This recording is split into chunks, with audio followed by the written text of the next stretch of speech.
Francis Ngannou beat the best heavyweight boxer, and now Anthony Joshua stepped up. Everybody knows that the world heavyweight UFC champion will that dude up in a real fight. He didn't want no part of that. They tried to bring that up. He goes, no, I'm going to fight Usyk for the world title. Ngannou is a character in a movie. If you look at the adversity that guy went through, he was on my podcast and he told a story about how he escaped the part of Africa he's from and made it all the way to Morocco and then across to Europe, and that he had to do it over 14 months. They did it basically on foot and hitching rides, and 7 times he got arrested and sent back, and they put him in the desert. 7 times. And 7 times he made it back to Morocco and tried to get across again until he gets to France. And then he's homeless. He's sleeping in a parking structure. And he gets taken in by this guy who was eventually his trainer. And then they convince him to do MMA. He wants to box. And they convinced him to start training and learning MMA. And a few years later, he's the UFC heavyweight champion. He said, I never heard about you, but I heard about you. And I said, I have to meet this man. I said, what, you never saw me? He said, no, but I heard about you. Yeah, and so I isn't that had wild? to meet Mike Tyson. So he's looking at me, and he's feeling my arm. He's like, did you really? Are you really Mike Tyson? Yeah, man. You can say anything you want about the world heavyweight boxing champion, but everybody fucking knows that the world heavyweight UFC champion will fuck that dude up in a real fight. That's the reality of the world. That's the reality. Everybody knows that, especially everybody who knows. He's the baddest dude on the planet. 100%. And the only person that has a chance is John Jones. If Tyson Fury fought Francis Ngannou in an MMA fight and beat Francis in an MMA fight, that would be more extraordinary than Francis beating Tyson Fury in a boxing match. Because at least a big part of Francis's skill set is his punching power and his hands. Whereas Tyson Fury has almost no experience in grappling, kicking, any of those skills. If he beat Francis in an MMA fight, that would be like the most incredible thing that anyone's ever done, ever. But no boxer has ever said in the middle of their, like as if Manny Pacquiao in the middle of his prime said, I'm going to fight MMA. That would be insane. And he would probably get his face kicked off. Probably get strangled, probably get taken down, strangled, and he would be helpless. It's a different skill set. There's so much more to MMA. To me, it's more exciting to watch. It's certainly more complicated. It requires more of you. You have to train in multiple disciplines. Not that boxing is not insanely difficult, but MMA is the top. That's the top. The MMA champion is widely regarded by almost anyone who's an expert as being the baddest man on the planet. Whatever weight class it is, the MMA champion is going to dominate someone who is just a boxer. Right. But, you know, you've got some guys like Mike Tyson.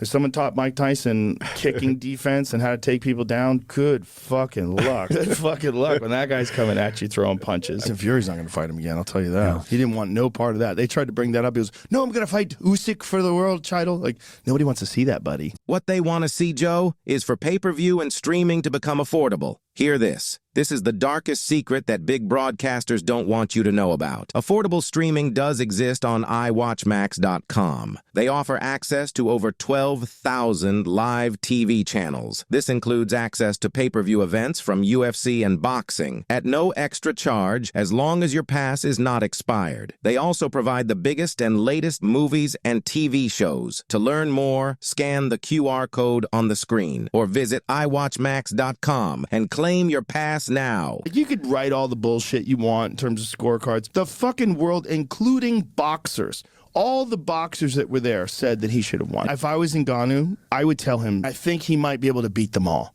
I think he's that good. I think he's that much of a freak. He is the man now. He's in demand everywhere. Everybody saw that fight, and now Anthony Joshua stepped up.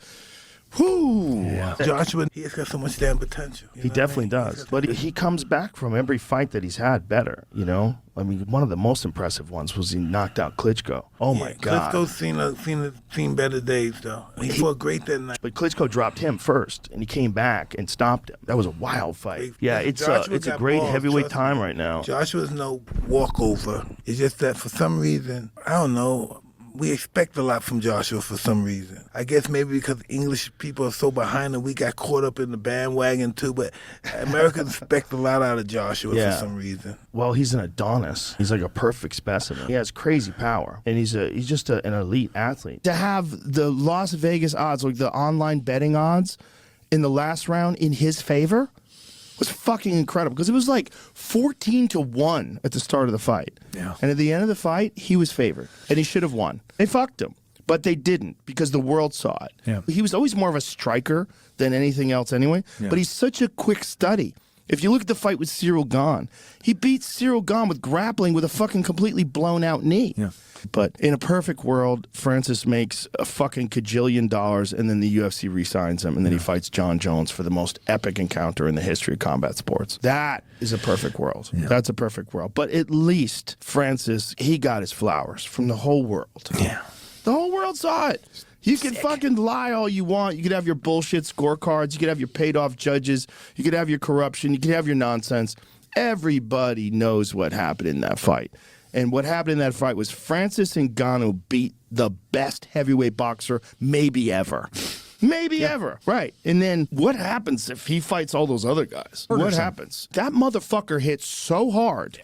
And I was always wondering, how is his power with the big gloves on? Well, we fucking know. Yeah. We fucking know. The look on Tyson Fury's eyes when he went down in the third round from that left hook, he was like, oh, Jesus. And there was a moment in the second round that I yelled out. I was like, oh, he hurt him there. In the second round, there was a moment in the clinch where he hit Tyson Fury with an uppercut, but then the commentators didn't even notice it. He hit him with a right hand over the top.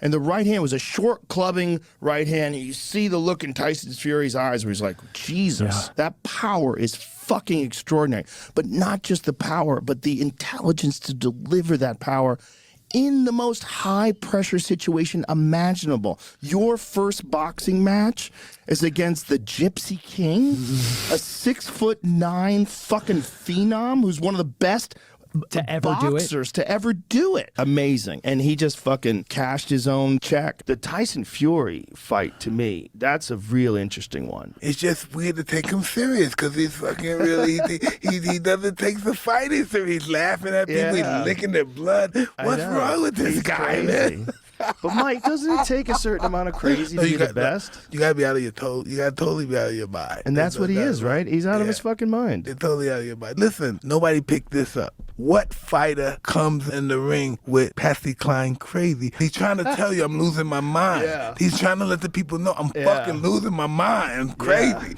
Yeah. This heavyweight championship's not what I thought it was. This is insanity. Listen, David's known for the father of Israel. He created Israel, right?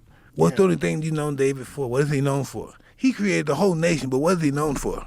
Killing Goliath. Yes. He's done so many great things, but only thing he's known for, if you're not a scholar really, the only thing you know David for is killing Goliath, a fight. Yeah. He's known for a fight. He created a whole nation, but he's known for a fight. Yeah, he killed a big guy with a rock. Yeah. Right? Slingshot. And then he chopped his head off. Yeah.